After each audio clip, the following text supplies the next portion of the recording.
Some people aren't. It's okay. All right.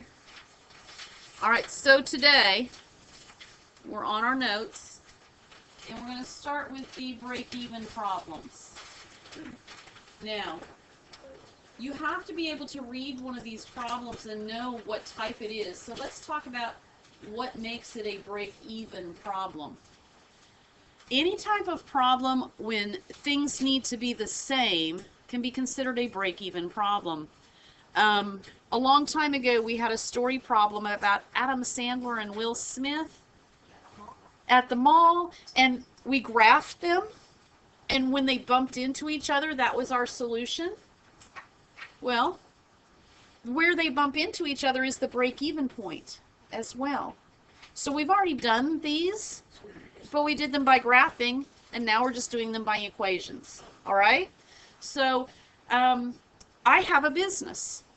I cut hair in the evenings, and my business falls into this break-even style category.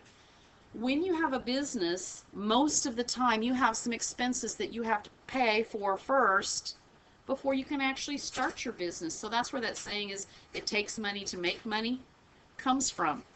Well, it doesn't always take a lot of money, but you have to usually have a little bit of something invested. So for me, and then this is just an example to kind of help you get an idea of what's going on, when it says a break even, it's when will they be the same? If you're talking about a business, when will their profits or the money they make be equal to the expenses that they had to spend first? So that'd be like my business. Or if you have people like Adam Sandler and Will Smith, we would have put their two equations equal to each other. We would have built an equation for Adam, an equation for Will, and we'd set them equal to each other. But on a business, and since this is a business situation here, I'm going to kind of tell you a little bit about mine so you get a relationship with it. When I became a hairdresser, I had to purchase a blow dryer, a flat iron, a curling iron, combs, scissors, product, color, bleach, all of my supplies, and my $350 scissors. Yes, that's why haircuts cost so much. It's expensive. So all of my expenses probably came to about $700 or $800 right from the very beginning. So that's a one-time purchase, more or less, of all of my basic needs. But every week, I have to pay for the space that I do hair in. So every week, I have to pay a fee to work in that booth. So I would pay like $75 a week for every single week that I'm working.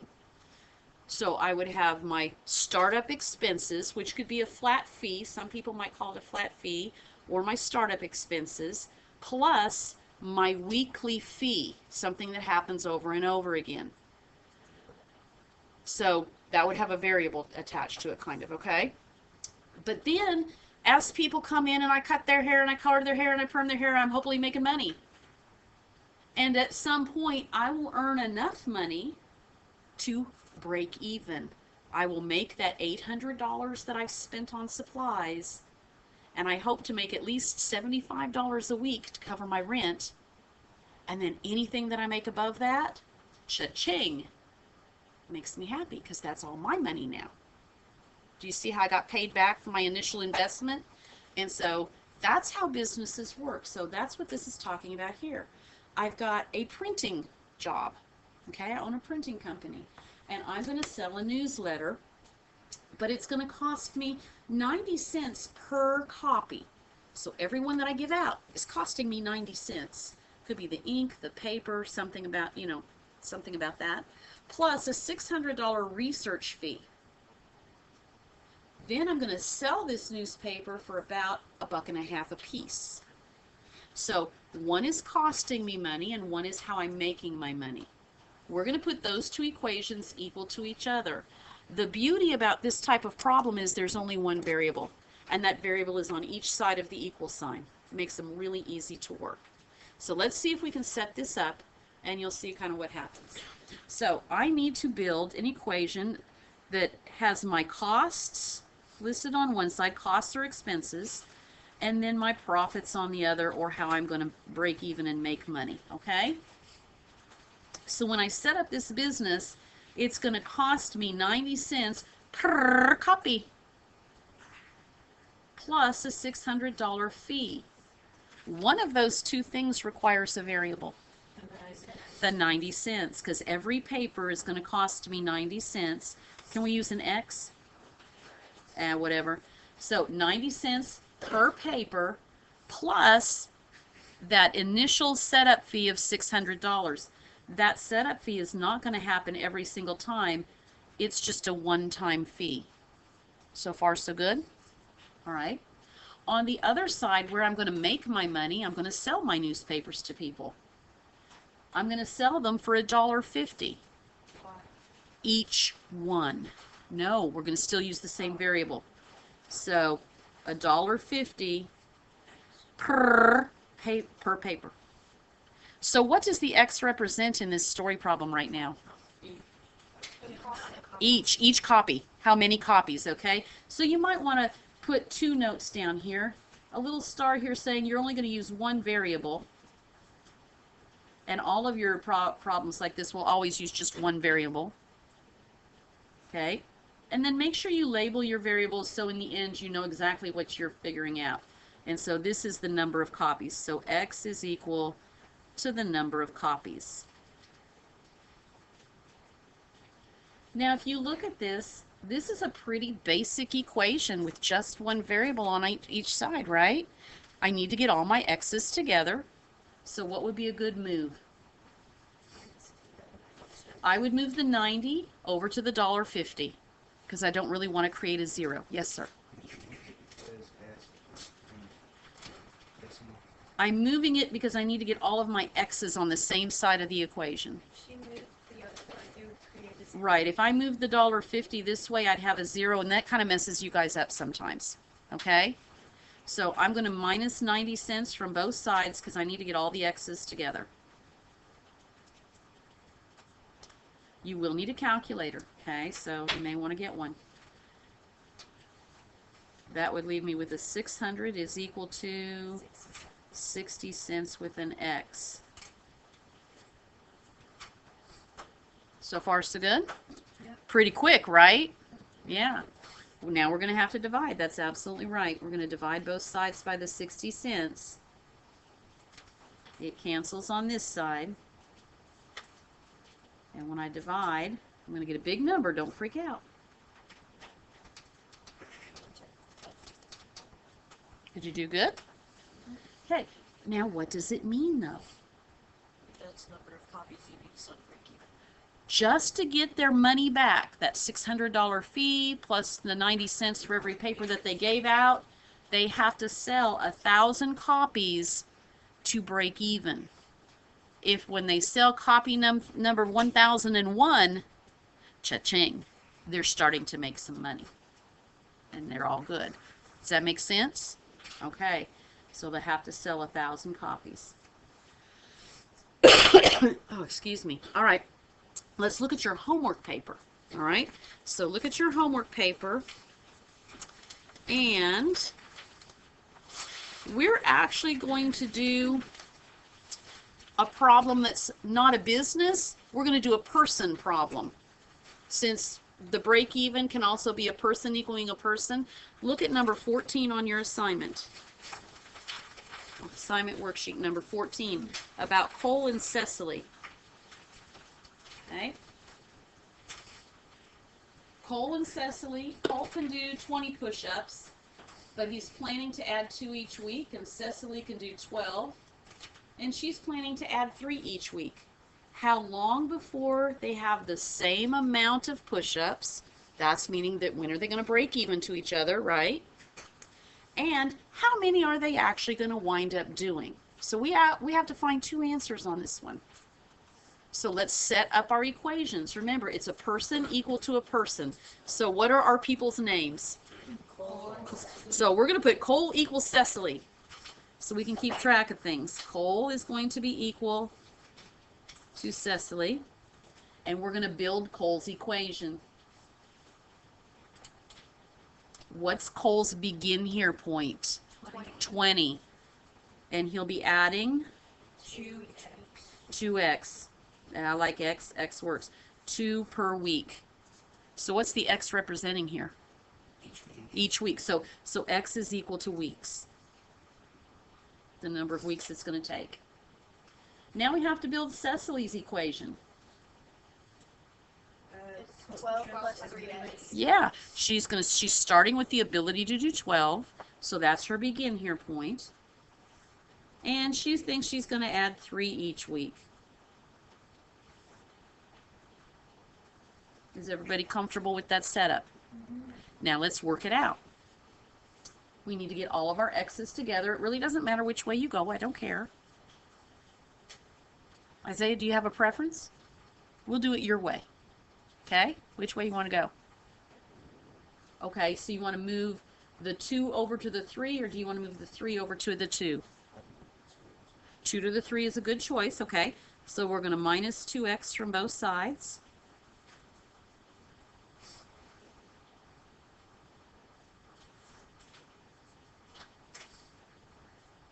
And do you like the 1 or not like the 1? You like the 1? Okay. All right. So far, so good. I don't have the x's completely by themselves, so I need to move the 12. I need to get it out of there. We're going to minus 12 from both sides. That's right.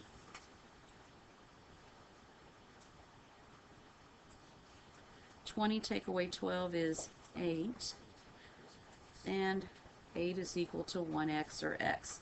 So what did I find right there? How many weeks it will take? I found the number of weeks because x represented weeks. So it's going to take 8 weeks for them to start doing the same number of push-ups. But notice they want to know how many will they actually each have to do. So you have to plug in. You have Cole's equation, you have Cecily's equation. So all you have to do is plug in 8 for the x underneath each one of them. So there's Cole, there's Cecily, and Cole is a 20 plus a 2x. Cecily is a 12 plus a 3x. And instead of the x, I'm going to plug in the 8 and do the math. So 20 plus 2 times 8, so 20 plus 16 is 36. I should get a 36 over here as well, because they're supposed to do the same, right? So if I get wrong numbers, I've done something wrong. Okay? So 12 plus 24. Sweet. So you would have the answer in 8 weeks. They would both be able to do 36 push-ups. So that's kind of okay. Kind of interesting. Okay. Yeah, I could probably do it for 60 weeks and still not get there. I'm just saying. Okay. But you understand how sometimes you have to find 2 answers? All right. Because on number 13, it'll be the same idea. You'll have to find 2 answers. Yeah? It is. It is. It's kind of like plugging it back in to find the answer for the second part of it. Yeah. It really isn't that complicated. All right. So this is called a break even. So number 14, put a BE there, break even. Good. Number 13, break even. And on the front side, number 6 is break even. And we should be good. All right? No, that's just part of it. We're going to do one more style, okay? And then you'll be, yeah, you're all going, oh, that's what's wrong with this lesson today. We're going to do 2 types of story problems. Yeah, but that's okay. These are age perimeter problems now that we're going to switch. So we've labeled the break-evens, okay? Now go back to your notes, and let's look at example 3, age or dimension problems. And it's not just an age or a dimension that you can use this strategy for. This can happen a lot. Actually, problems 7 and 8 on your assignment today, I would use doing this age dimension strategy, even though the story problem is not about age or dimension. But the concept is you have this story problem and you really don't know anything about one of the things in the story problem. Sometimes it's one of the dimensions. You might not know anything about the length, or you might not know anything about the width. It might be the age of somebody. You might know a lot about Tina's age, but you don't know anything about Sally's age. So whenever you have something that's really an unknown, this is a good strategy to use in that type of problem. And so let's look at it. You're going to try to find the thing you know nothing about and give it what I call the naked variable. The naked variable means the variable that has no information attached to it. We know nothing about it. So if we read this story problem, we're going to say, okay, the sum of Mark and Taylor's age is 86. So what does that mean to you just in general? That means that two people If I find what they are and I add them together, it has to equal 86, right? So that's going to be what I'm going to wind up trying to set up in the end. Now continue to read. Mark is 10 years older than 3 times Taylor's age. We don't know Taylor's age. Correct. Okay, slow down a minute. Okay, not everybody's brain processes that quick. Okay, now, the minute you see the word is, you know something about Mark, right? Mark is something. I know something about Mark, so therefore maybe Taylor is the person I know nothing about. And that's true because they just said Mark is blah, blah, blah, then Taylor's age. I know nothing about Taylor's age, so I'm going to write Taylor's name down, and I'm going to give Taylor a plain, boring, naked variable. What would you think a good one would be? T. T for Taylor. Seems reasonable. And here's where these are a little different. I'm going to write Mark's name down too. But Mark is going to get the same variable as Taylor because I'm going to describe Mark comparing him to Taylor. That way I only have to deal with one variable and it makes my math much easier. Like those profit loss ones, it was easy with just one variable. Okay? What do we know about Mark compared to Taylor? He's 10 years older than 10 years older than 3 times Taylor. Okay, how would I do 3 times Taylor? 3T. And then 10 years more than that? Plus 10. Plus 10. Would you agree that you now have something that represents Taylor's age and something that represents Mark's age?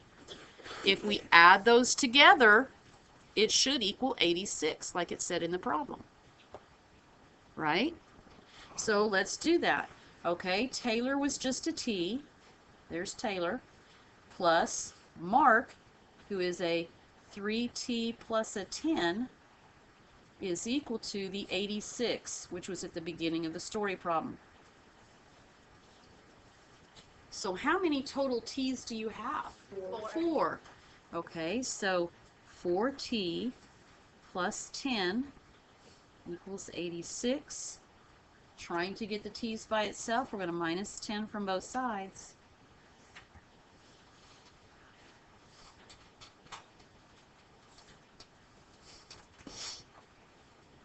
When we divide by 4, okay, we find out that Taylor is 19. The beauty of setting this part up is you've defined your information and all you have to do now is take your answer and plug it back in to finish the problem. So Taylor is 19. And then we're going to put a 19 down here for the T. I have 3 times 19 plus 10. That answer is going to be 67.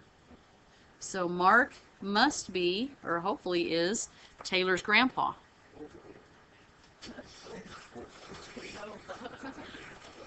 We hope. We don't want some reality show, right? That'd be wrong.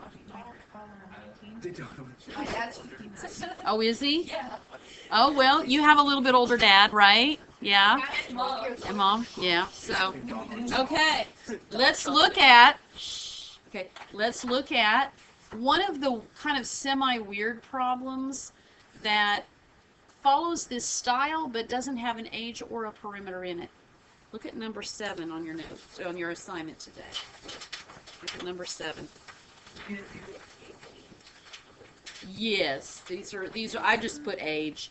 The rest of these problems are going to be age problems, age or perimeter problems, okay? So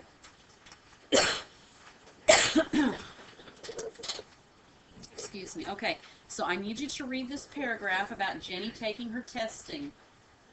So, All the rest are going to be age or perimeters, yeah. And we'll go through that in a minute, Ashley, okay? So just sit tight. So read this. Number 7. So Jenny's going to prepare to take the SAT test, and she's been taking practice tests for a year, and her score's steadily improving. She always scores about 150 points higher on the math test than on the verbal test.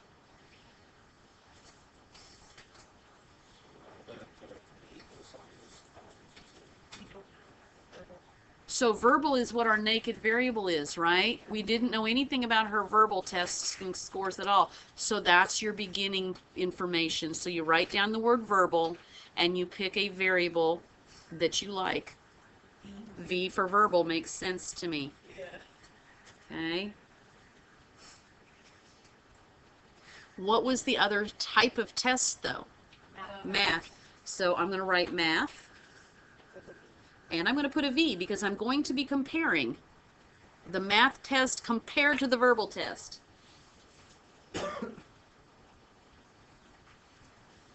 What am I going to wind up having to do to the word math there? It wouldn't be 150 times V because she didn't do 150 times it plus 150 because she made 150 points more than the test. So it's V, the verbal score plus the 150, right? Okay. And we knew that she has to have a combined score, meaning if I add the two scores together, they have to equal the 1270. Does that make sense to you? You okay? All right. So the verbal plus the math is equal to the 1270. And I'm going to leave it there. And you can finish this one. You can certainly come ask me if you got it right or not. But I'm going to leave it there for now. Because I want to give you one more hint. And if you don't do what I'm telling you to do on number 5, you're going to epically miss number 5. And it'll be because you didn't listen to me, not because you didn't know how to do it. Okay? So I need everybody to look at number 5 for me. In a rectangle, the length is 1 less than 3 times the width. If the perimeter is 24, what are the dimensions? I am absolutely begging you, every time you do a story problem that has a specific shape, please draw and label that shape. It makes a huge difference in your ability to understand the math. So let's start with the basics. This is a perimeter problem, a dimension problem. So there's probably one of the dimensions I know nothing about. Can you figure out which one it is? The width. Very good. So I'm going to write the word width. And what would be a great variable? W. I'm going to also write the word length. Right? And I'm going to put another W. And I know it seems weird, but that's because we're using only one variable. What do we know about the length compared? 3 less than 3 times the width. Correct. 1 less. 1 So we need to take 1 minus 1, not a negative 1 in front, or not, I mean not a 1 in front. It's 3W minus 1. It's 3W minus That's 1 because of the word than, right?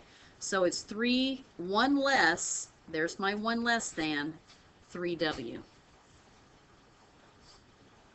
Are you with me? Here's where You need to be careful because I bet a bunch of you were going to add those two things together and put it equal to 24. Some of you were. There are 4 sides on a rectangle. How many sides do you have written down? 3, 1, 4. Pick a number. You have 2 sides written down, but I have 4 sides in a rectangle. So you have a choice. You can either multiply both of these things by a 2, or you can draw your picture, which I would absolutely beg you to do, and label the sides. A width is on this side, and a width is on this side. Opposite sides are going to be the same. I have a 3W minus a 1 and a 3W minus a 1. I now have all 4 sides of my rectangle labeled. When I add them all together, now they're going to equal 24. Are you with me? Yep. Okay. So, if you, hang on, if you are to add all of the W's together, there's 1 of them here and 3 of them here. How many's that? 4, 5, 8. So I have 8 W's. And what about those negative ones? Minus 2 will equal your 24. So you will get a decimal. Don't freak out. It's okay. And that's the setup. You have to find the length and the width, but you're well on your way now. Okay? All right. Your job, essentially, is to finish this worksheet. I think it's 7 problems, maybe 8. So on number 5, it was an age perimeter problem. Number 6 was a break even, right? On number 8, make it an age perimeter problem. It's a lot like number 7. Number 9 and 10, those are age problems. And I think we're good, right? All right. So come get some help. Check your answers if you want to.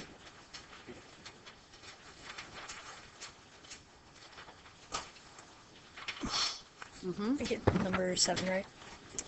Number 7. Yes, sir. Right. Good job. I get number 5. Number 5. Yes, I believe that's right. Yeah, she made me draw the box. Yeah, because you need to. Yeah. Yeah, Good. and I was like, Yeah, because so you can see all 4 sides. Yeah. You're kicking my. Let me hit the I'm exit sorry. button. Easy there, bud.